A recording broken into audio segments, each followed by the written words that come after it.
Hello, everyone, and welcome to A Balanced Life. I'm your host, Dr. Jacquie, and I am always delighted when we have this opportunity to come together. Let me just tell you, there are no shortages of opportunity in this season to get out and about. Now, whether you're choosing to mask up or not, I hope that you are enjoying some vitamin D. Seriously, we come into this space and time where we're taking care of ourselves, we're discovering what it looks like to be balanced, and we're bringing some good friends along with us. Today, our show is going to be nothing short of extraordinary. We're talking about today what it means to live in a world of autism. We begin Autism Month here in April, and let me just say, our guest today will be able to share some insight and tips about the space in which we live. So let's bring in our guests, Dr. Tierini, Charlotte Avery, Stacey Owens, and Carlos Scott. Welcome everyone to A Balanced Life. Hey, Dr. Jacquie. Wow, thank you. I am glad that you are here. Hey, Carlos Scott, you are a man among the women today. We are excited that you are here. I'm honored. Honored. So let's just start with something light, because I know that as we are all professionals working in a variety of spaces, there are times when we're not certain exactly how to read people. And so as we think about what it looks like for ourselves as professionals to deal with individuals who may fall on the ASD. And for those of you who are joining us, it is the autism spectrum disorder. Now, I have to admit, I have family members who fall into this space, and I was not completely aware of the statistics, which say that there are 1 in 68 children who are diagnosed, but specifically, there are 1 in 42 boys who fall in this space. So when we think about the number of people that are in the world and just how we may be crossing paths with individuals in the store, on our jobs, just wherever we may find ourselves, I want to talk for a second with Stacey, because Stacey, you're an educator and you've been with us before, and I'm glad to have you back. Thank you. How are you identifying and recognizing when a student or a child may fall along that spectrum? You know, we start looking at the onset. So we run a K-8 charter school. So when our students come in, even in kindergarten, we start looking at the developmental needs of the students. Are they progressing at the same rate as their peers? Or anything showing up that, you know, with the communication skills, with their ability to use their fine and gross motor skills? We start as early as kindergarten, and then we listen to our parents to see what insight they may have as, you know, what occurred before you even came into school when you were in the preschool environment, because early identification is key. But we don't like to immediately identify.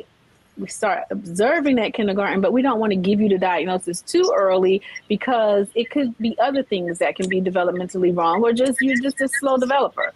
But we try to look at it as soon as we have our first contact with students, so that we can provide the services that's needed.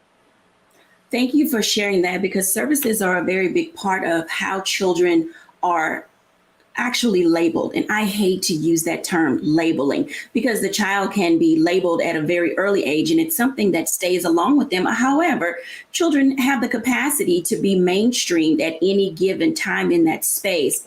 Now, Charlotte, you have 7 lovely little people who you are growing and nurturing, and you are a very big advocate for parents being involved in that space. And after we talk to Charlotte, I really want to have a one-on-one with Carlos Scott. So, Charlotte, tell us about how you advocate for your children. So, you know, for me, I am that mom. I am the mom that when I sense a problem or whatever, I will call school, I will send an email, I will request a meeting if there are any issues with my children, because, you know, as parents, we are, or we at least should be, our children's biggest advocates. So all of my children know that at any given point in time, if I sense a problem, or if a problem comes to me, they know that, I'm going to, send an email, I'm going to show up at school, like they know. I mean, and I don't do it, in crazy mom form. Like I'm in there, like, not looking whatever they think the typical mom of 7 looks like, but I'm in there, with a suit, with a briefcase, with heels, with makeup, so that they can understand that I'm coming into their school and I mean business when it comes to supporting all of my children. And it's really kind of funny. My children have this running joke because they're like, every school that we're at, my mom, they should just create a parking space for my mom because, at any given time, I have no problem showing up and being there to support and advocate for them in the way that they need to be advocated for. And the reality of it is, I take great pleasure and joy in helping other people advocate for their children because you don't know what you don't know. And so, as I'm advocating for other people's children, I'm going to advocate even that much harder for my own. So, it's just very important for all parents to use their voice and step in for their kids, because one thing that I know is that school is not always right. Administrators are not always right. Parents and students are not always right. And so I believe that everybody should have an opportunity to come to the table and get an understanding. Thank you for sharing that, because advocacy plays a very big part in who we are. I want to bring in Carlos Scott. Now, Carlos, many of you may have seen him before on CNN. He's been on a variety of shows. He runs a PR firm, but more importantly, he's a father of a son who has autism. Everyone, let's welcome Carlos Scott. Hey, Carlos. Thank you. How are you doing today, Dr. Jackie? I am doing well, sir. I'm delighted that you are with us because I watch you and you are an extreme professional. So before we get to talking about your life as a father, tell us a little bit about who you are professionally and what you do.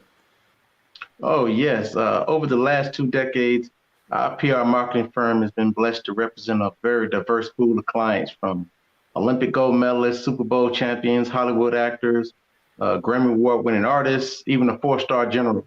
And our main specialty is trying to help our clients to grow their brands effectively in a way that is engaging and entertaining, but yet enlightening.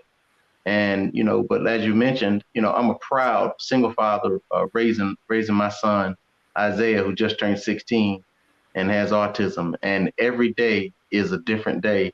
And it's the joy of my life, because how kids with autism are. They don't have a filter. And so it can be very challenging for some who don't know. And so I sometimes have to, let people know, I said, he's very literal. And so whatever is on his mind, that's what he says. But he's not saying that in a way to be derogatory, negative, or agitational. He's just expressing himself. And he's come a long way in that, because he used to be not necessarily nonverbal, but he was pretty much just clung to his mother and myself when he was younger. But around 10 or 11, he just grew out of that. Now I can't get him to stop talking. Thank you for sharing that information. When we come back after the break, I want to continue this dialogue with Carlos Scott. Oftentimes, fathers have an expectation of what their sons will be. But let me just tell you, Carlos is a man of grace. He also has identified ways to engage his son that really shed light on what it looks like to raise a different able child. When we're back after the break.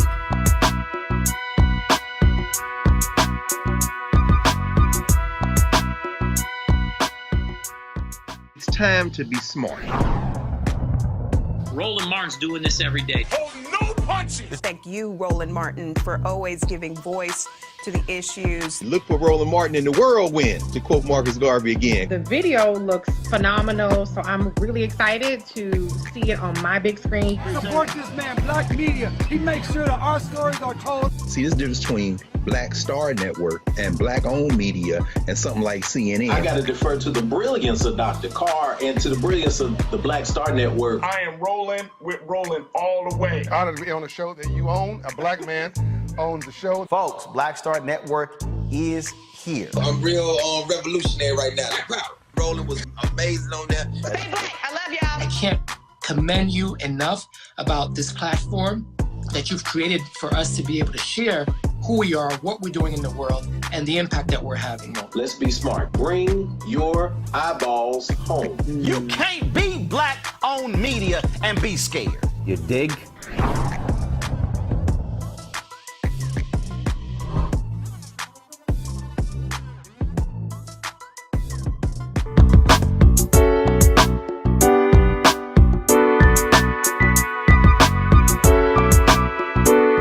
Welcome back, everybody. I want to bring Carlos back in because you mentioned something, Carlos, that was very intriguing to me. You talked about the stages of development that you identified your child.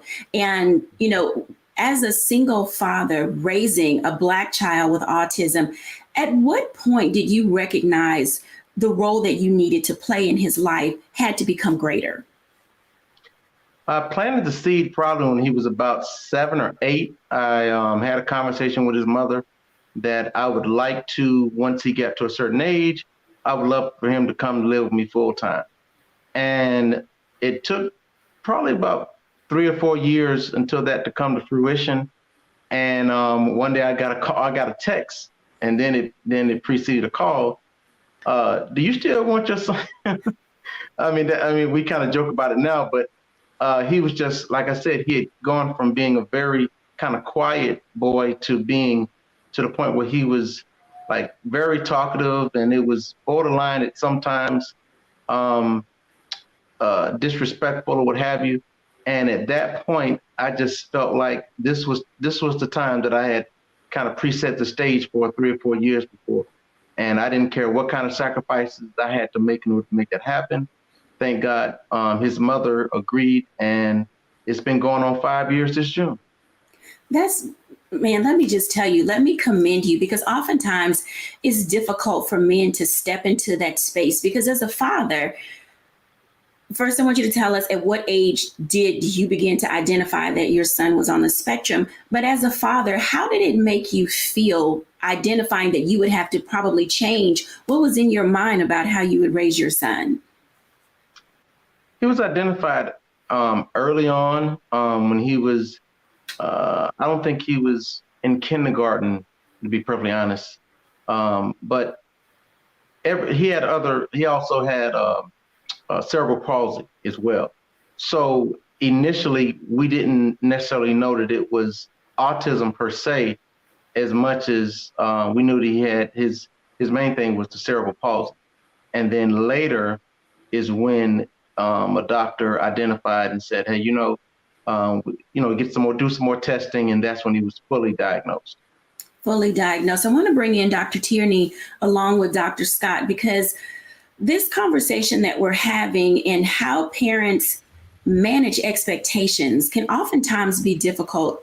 Dr. Tierini, tell us a little bit about how do you engage parents to manage expectations? Because life has a way, honestly, of just knocking the wind out of you. Mm-hmm. Thanks, Dr. Jacquie. That's a conversation that I have with all of my clients. We go through life and we, set these goals and have these dreams, and there's absolutely nothing wrong, with that. But sometimes we can become too locked into what our idea was and our plan and how we saw it, coming to fruition. And, sometimes what's that joke? If you want to make God laugh, tell him your plans. Sometimes God will throw us a curveball, and it's hard. Sometimes it can hurt, but how do we stay flexible in those times? How do we still see that this is good? Things are still good. It just didn't play out the way that we thought it was. And the goal here is to not get in our own way, because when we get so locked into our expectations of what the situation was supposed to be, we can miss all of the beauty, that lies before us. I love what Scott just said in terms of how it's funny to him. He understands his son, and he understands, what he means, and he's taken that time to really connect with him and let go of maybe what his expectations were in terms of what it would be to have a son. And he's looking at his son now through these fresh set of eyes. And every day, he said, every day was an adventure. Every day was an opportunity to see something new, to learn something new. And that's how we should really approach our lives in a holistic way. Every day is an opportunity to discover, to learn something new. Even if it doesn't necessarily play out exactly as we planned, the beauty of life usually is found in things happening in a way that we didn't expect it to.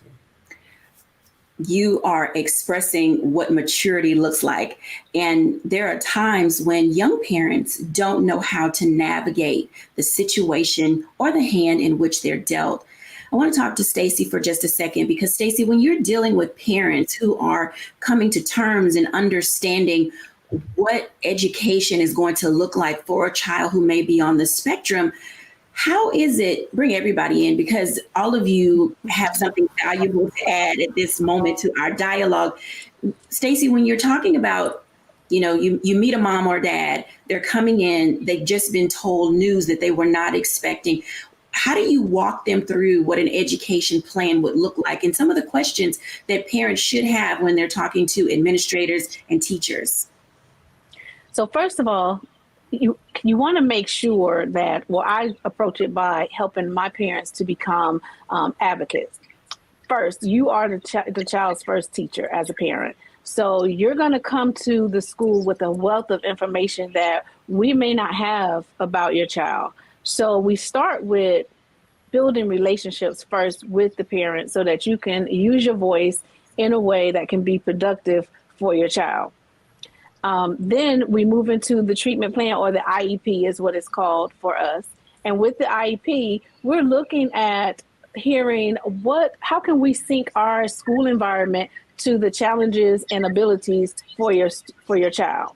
So what is it, what triggers, what needs do you have as a parent for your child? And then let's sync that to our school environment. I think what Charlotte said was so key in terms of advocacy for making sure parents have a voice, come to the table with a list of things that it's not necessarily demands, but just a list of priorities that you would like to see happen in school, and understand that teachers are human too. So we have to learn not only about the diagnosis, but we have to also learn about how it works for each child, because each child is different, so just being as detailed as possible so that we can get all the information that would benefit your child in the treatment plan. Thank you for sharing that information, because oftentimes parents do not seem to know how to articulate what their needs are. They just know that the school is a professional, the daycare is professional, wherever my child is in activities is professional. So how do I, navigate that space? Carlos, when you're thinking about the kinds of people that you want around your son, what do you look for? Because in this space of now we're coming out of the pandemic, and please share with us what was that like, because I know that being indoors oftentimes for children, regardless if you have a diagnosis or not, because even as adults, we were sort of like going crazy. How do you navigate the nuances and subtleties of your son not being able to have the freedom and the flexibility to do some of the things that he would enjoy? Well, for starters, his first year in high school, he was in dining room high. And so he was adjusting to being at a new school, but 100% virtually. So that was definitely, it was an adjustment for both of us. I mean, there were times when I was literally doing live hits and he's walking across to get some milk. And I'm like, but nonetheless, I really want to take my hat off to his school. They've done a great job, and you said this earlier, that they're professionals. And one of our other colleagues she spoke about the IEP. The IEP is very important because it's like a roadmap to tell us basically, to assess where the child is, but more importantly, where the goals are for that particular year. It was challenging to adjust to being, both of us being home, both virtually, from him working, for me working, and for him doing school. But we got through it, and I have to give my kudos to his school system and especially his teachers, because they were very hands-on. As you said earlier, they're professionals. They do this for a living. I don't teach school for a living, so I listen to whatever advice that they have, and I am a professional in my son.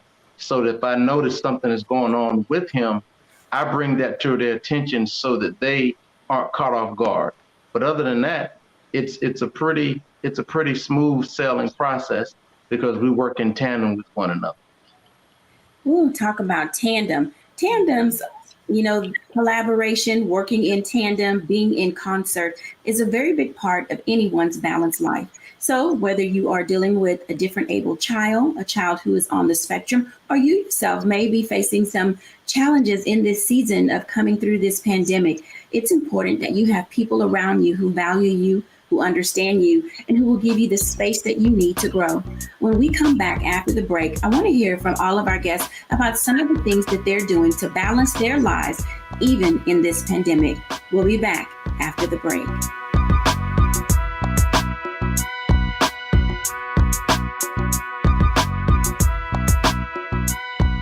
I'm Deborah Owens, America's Wealth Coach, and my new show, Get Wealthy, focuses on the things that your financial advisor and bank isn't telling you, but you absolutely need to know. So watch Get Wealthy on the Black Star Network.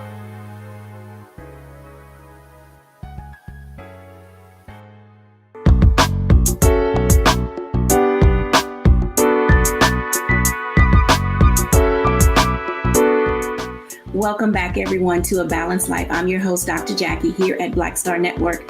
We have been talking about autism. The autism spectrum disorder can affect anyone at any time. You can be diagnosed at any age. We come into this space today of talking to parents, educators, and coaches who are providing guidance and direction in this space. Let's bring in all our guests so that we can have a really robust conversation and dialogue about a few things that may be on our guests' minds. Not only our guests' minds, but also on the minds of our viewers. So when you think about what it looks like to get out into the world, when you think about how you're going to introduce your child or your loved one to other people, I'm going to start with Stacey, because Stacey, there are times that children who are on the spectrum can't be around a lot of people. How do you navigate, or what would you share with our audience about how to start introducing them to other students and new teachers? So first, it's very important for that relationship piece to be built. So I know for here at my school, we spend a lot of time creating a classroom environment and a school environment that is conducive to diversity. So the more we understand that each of us are unique and different, and we teach the general population to look for the uniquenesses and differences in students, when we bring in a student who may not act the same or look the same or have the same needs as us, then it becomes common. It's not something that stands out. And so that's very important for us. Now, you mentioned at your school when we talked before the role that emotional wellness plays for your staff. Are your staff emotional about dealing with students who may be different abled? I think it's important that our audience understands what teachers go through when they're planning IEPs, when they're working with students who have differences, because they love them, they care for them, and they want the best for them. But it can also be emotionally draining.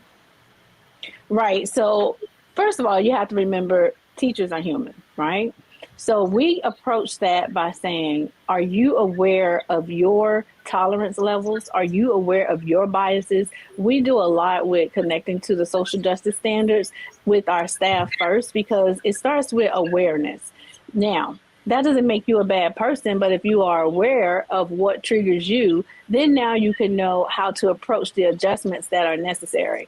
I think it's for an administrator, or from an administrative standpoint, if I have a teacher who we have to identify that might have some triggers or might not be balanced themselves, and some of the assistance that have to be provided to help students that may be triggering to them, if I see that they can't adjust, then we go in and we provide additional support for the teacher as well. And then we also have to know when we have to make the change that might be best for the student. So we like to call our students VIPs. They're the most important person in the room. That's what we're in this job for teaching and learning. So we have to be able to relate to ourselves and others and teach that from a teacher to student perspective and from a student to teacher perspective. And I know that might not be common verse for everyone, but because myself, I had a child that had a disability, not autism, but a disability none the same. And he was in an environment where that just wasn't necessarily the first steps for him, and it was very harmful. So I intentionally, in this environment, try to create a setting that says it's okay for us all to be unique and different. We just have to know and understand it so we can come together and work together as one unit. Thank you for sharing that. Dr. Tierini, wow, she mentioned a word just now related to being stable. And oftentimes in your work, and you're teaching people how to level up, how to also be professional. As you gauge your clients' effectiveness and ability, how important is it to leave your personal self at the door? You know, you can't bring all your emotions and your triggers and your problems, into the room. So Dr. Tierini, can you share with us how you're engaging your clients to be better at how they engage people outside their world? Absolutely. Absolutely. So I love what Stacey just said about tolerance levels and biases, just making sure that we're checking our own tolerance levels and biases. And you guys have heard me say, it's not good to try to pour from a dirty cup, and in doing what I do, that's something that it's a minute by minute, hour by hour, day by day thing that I have to make sure that I'm checking my biases. I have to make sure that I'm checking my tolerance levels. And I encourage my clients and coach them to do the same, because as we're, navigating through life, we're interacting with people that are not like us, and we typically tend to gravitate to those that are just like us, but we have coworkers, we have colleagues, we have family members that are completely different from us. And so last week you heard me talking about giving ourselves some grace. Well, an extension of that is, how are we giving other people grace? How are we giving that person grace that might have cut us off in traffic? They may be rushing home to take care of their autistic child. We don't know what people are carrying. We don't know what they're going through. We don't know what it took for them to get to work today, to get their child to school. So what if they may be a little bit late, or, things might not happen as we thought they should? How are we giving them grace, and how are we checking our tolerance levels and our biases so that we can hold space for them, and you don't have to be a coach. That's something that I do in my profession, but you don't have to be a coach to do that. Just being human in this world, that's something that we should all give everyone grace for. Kindness goes a long way. I want to talk to Charlotte for just a second, because as you advocate with your kids being across all the grade levels, middle school, high school, elementary school, you deal with a lot of personalities. How do you balance your engagement with every teacher and every administrator that your child has? That is a really, really great question, Dr. Jacquie. So, one thing that I have found is, the majority of my children have been through, they're going from elementary school to middle school to high school, and it's all of them through the same schools. And so, one thing that I have to tell teachers, and I have to be mindful of even in being their mom, is all of my children, all 7 of them, have completely different personalities. So sometimes when my children go to school and another teacher, one of their former teachers, has another one of their siblings, I always have to remind them, you know what, you had Lim, but now you have Gabby, and they're 2 completely different people. So you have to adjust your expectation on, whatever the expectation was, or whoever Lim was in that particular teacher's class.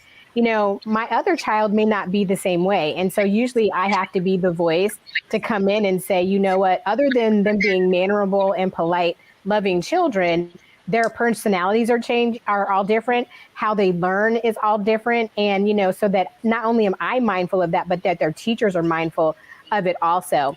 And one thing that I wanted to say is, in my life, BC, before children, and before I was married, I worked with children who were autistic.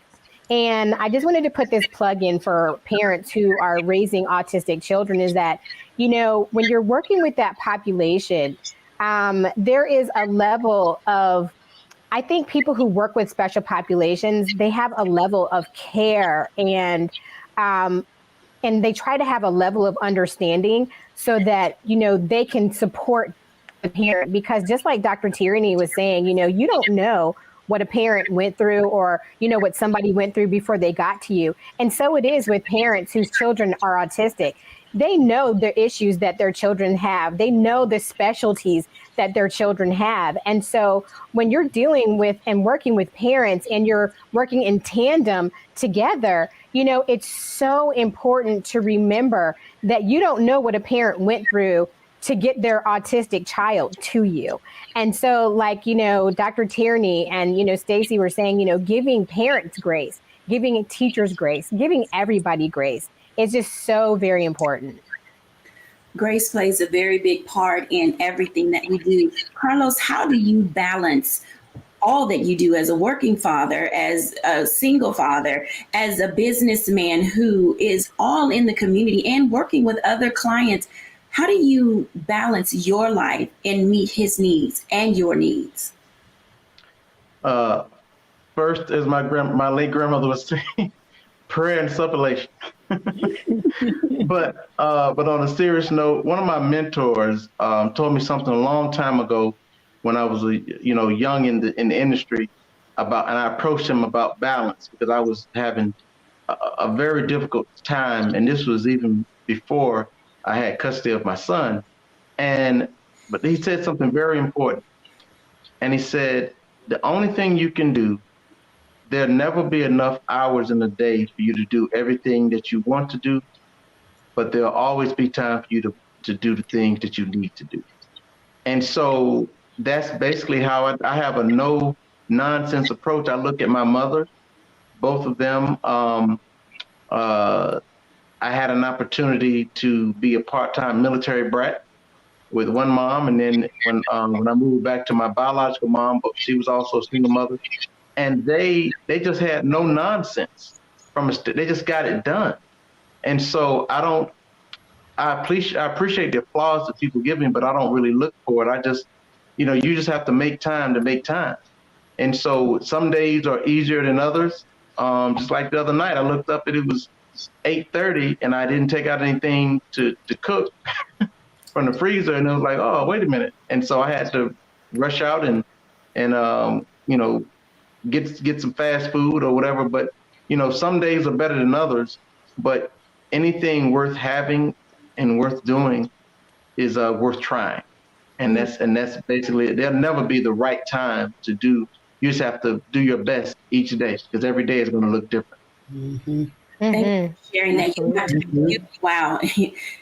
Anything worth having is worth trying. We're going to go to the break on that note. And when we come back after the break, I want to engage Carlos in a conversation related to relationships, being a single father, having an autistic son. Your life is completely different from a majority of the people in the world today. So when we come back after the break, when is a good time to introduce your children to a significant other? We'll be back after the break.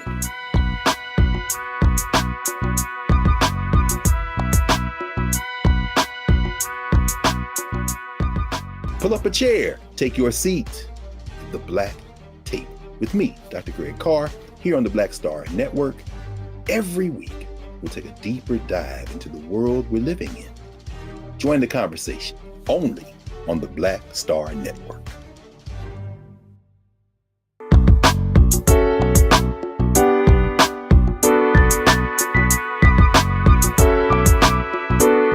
Welcome back, everyone. As you can tell, this conversation is extremely stimulating.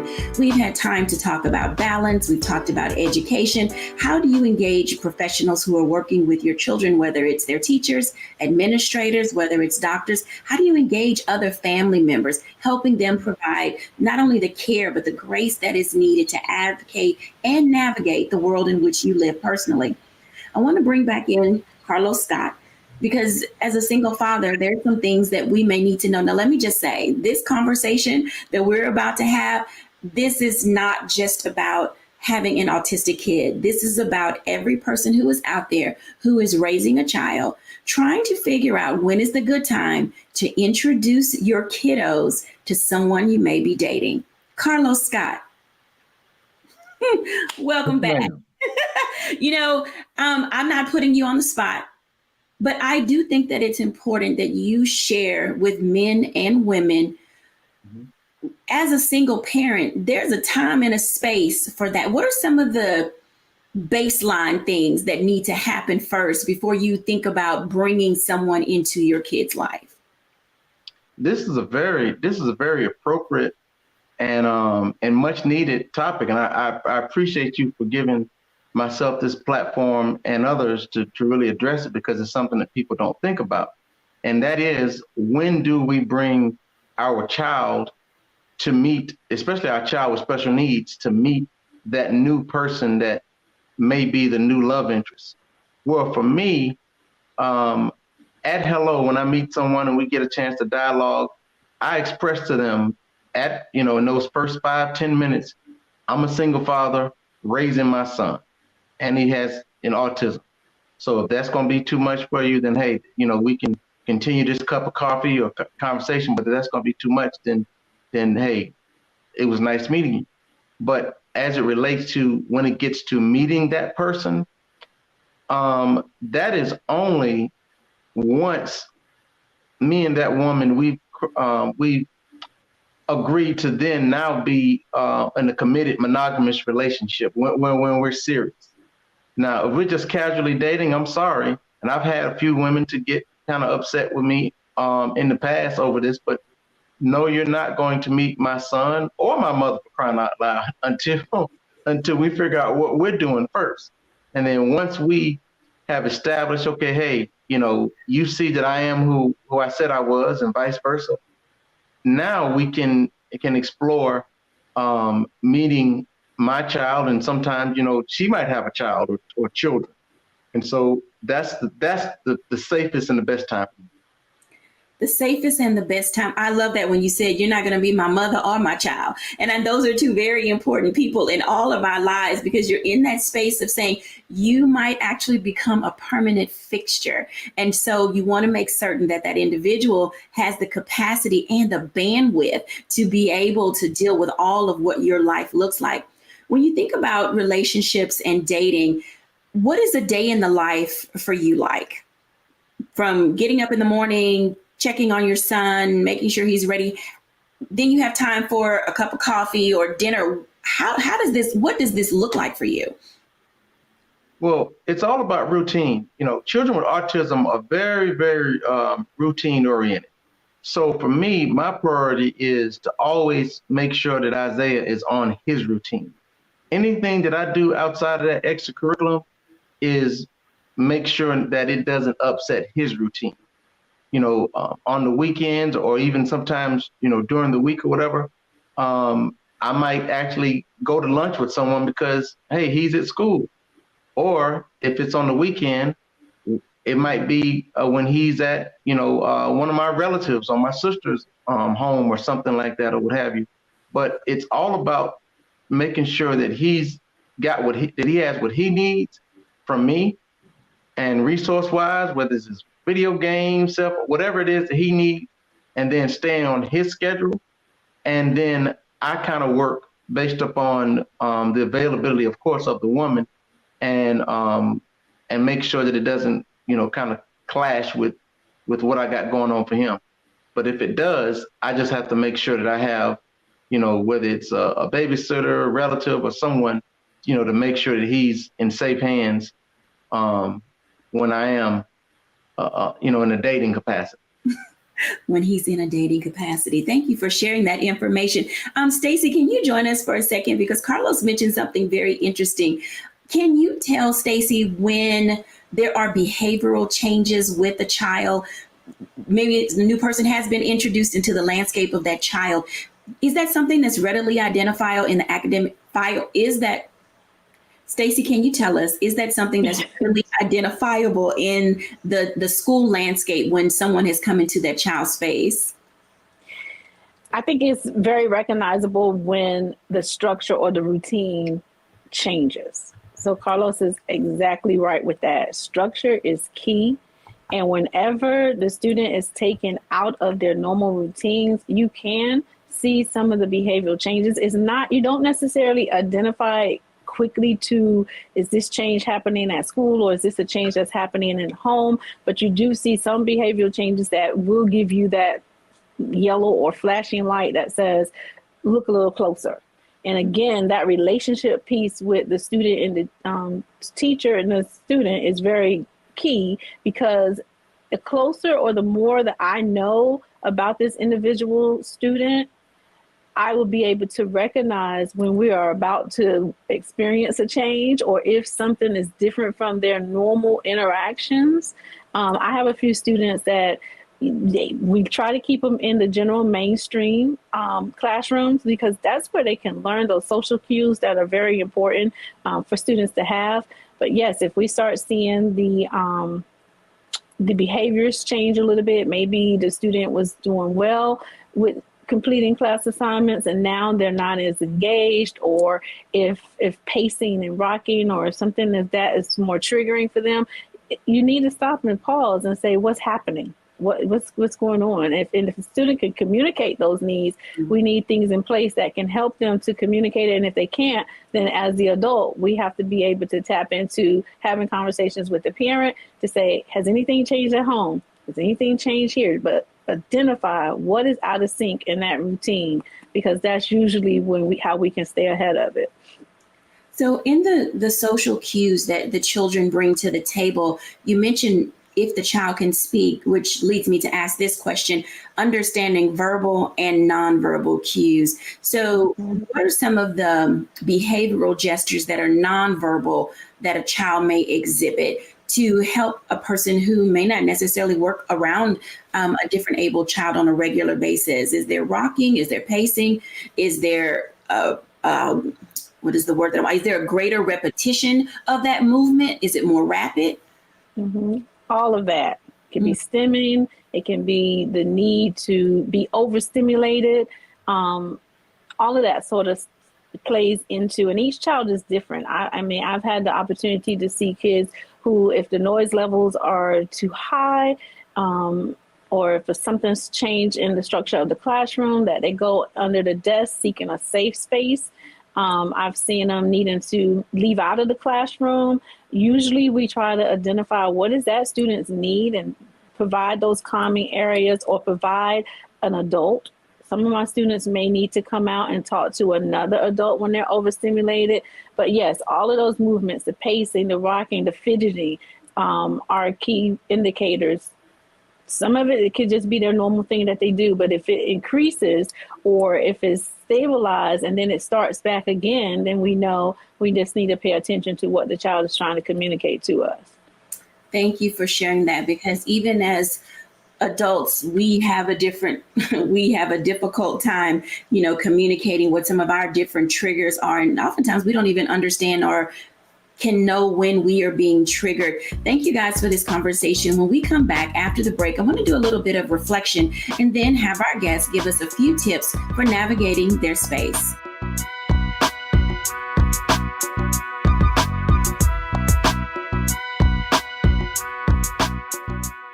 It's time to be smart. When we control our institutions, we win.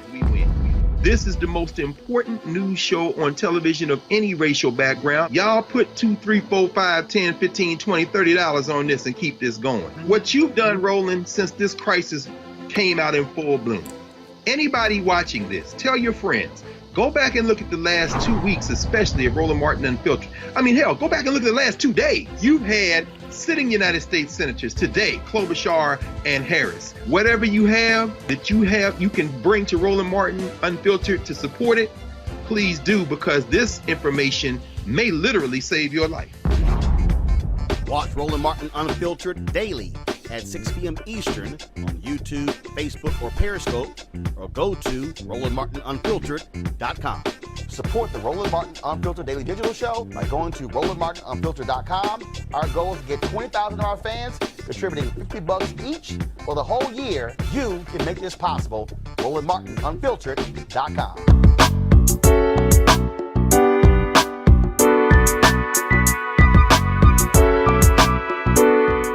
As I think about the conversation and dialogue that we've had today, I am reminded of the importance of giving everyone the room that they need to be themselves. Oftentimes, when children are in an environment when they're younger and someone does not understand who they are and what they're about, it can lead to them becoming very trying, They can be triggered more often. They can become adults who don't really care to be around people for a variety of reasons. And I think that it's important as adults, as we're having this conversation today, that we can look back and maybe do our own self-reflection and introspection to see, have we been around a person who wasn't handled properly as a child? And possibly this is why the way they are as adults. There's a quote that I like that says, "First seek to understand before being understood." And in this space, in the world of autism, where so many people are struggling with mental health, from this pandemic to just everyday life, let us all give ourselves space and grace to excel. When we come back after the break, I want to talk to all of our guests so they can give us a couple of tips about how they are navigating their own mental abilities. That could be from being triggered. It could be falling out of balance. It could just not be completely understanding right now where things are going when we're back after the break.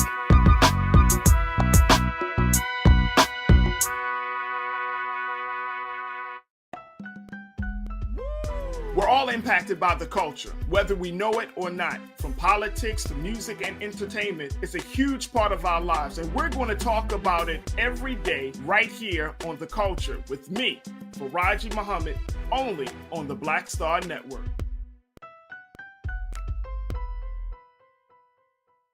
It's time to be smart.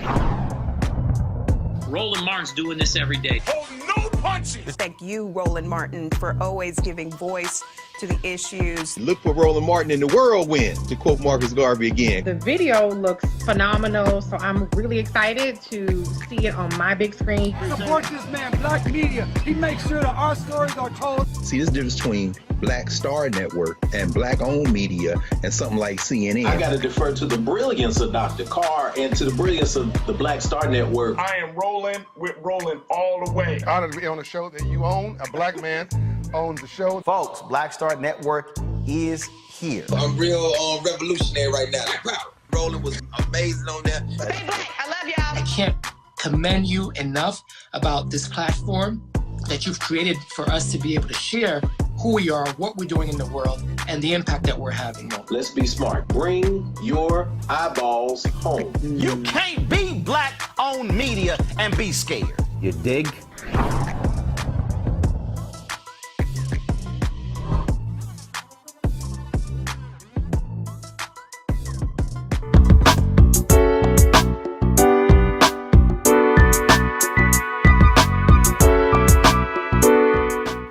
Thank you, everybody. And let me just say, I'm excited for all of our guests who are here as they come back on the screen.